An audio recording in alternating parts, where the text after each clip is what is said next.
Tollywood pan India సినిమాలతో trend మొదలుపెట్టింది. బాలీవుడ్ కోలీవుడ్ ఆ బాటలోనే నడిచింది. ఇప్పుడు పాన్ వరల్డ్ సినిమా ట్రెండ్ మొదలైనట్టుంది.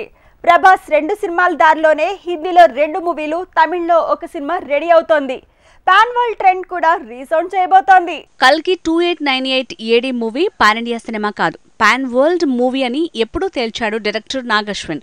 అందుకే ఆ మధ్య కామిక్ కాన్ లో గ్లిమ్స్ ని, ఇప్పుడు హాలీవుడ్ సినిమాల ప్రోమోలని లాంచ్ చేసే సూపర్ బౌల్ ఈవెంట్ లో కల్కి టీజర్ ని లాంచ్ చేస్తున్నాడు. కల్కి మూవీ దారిలోనే సలార్ 2 కూడా నడవబోతోంది. అసలు సలార్ మొదటి భాగమే పాన్ వరల్డ్ మూవీ అన్నారు, కానీ చాలా లేట్ గా ఇంగ్లీష్ వర్షన్ రిలీజ్ చేయాల్సిన పరిస్థితి. ఏదేమైనా సలార్ 2 మాత్రం పాన్ వరల్డ్ లెవెల్లో 9 ఫారిన్ లాంగ్వేజెస్ లో రిలీజ్ అయ్యేలా ప్లాన్ చేస్తున్నారట. రెబల్ స్టార్ చేస్తున్న కల్కి 2898 ఏడి అలానే Salaar sequel 2 pan world market ని టార్గెట్ చేసుకున్నాయి. అదే బాటలో నడిచేందుకు హిందీ స్టార్స్ రెడీ అయ్యారు.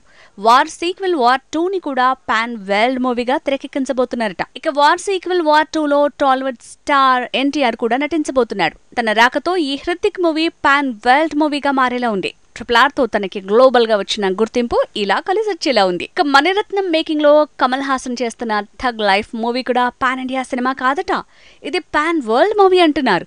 ఇంగ్లీష్ తో పాటు 5 యూరోపియన్ లాంగ్వేజెస్ లో ఈ సినిమాని రిలీజ్ చేయబోతున్నారు. రాజమౌళి కూడా తన కొత్త సినిమాను గ్లోబల్ మూవీగా ప్లాన్ చేశాడు. మహేష్ బాబుతో తను తీయబోయే సినిమా మొత్తంగా 20 భాషల్లో ప్లాన్ చేస్తే అందులో 12 విదేశీ భాషలే అని తెలుస్తోంది.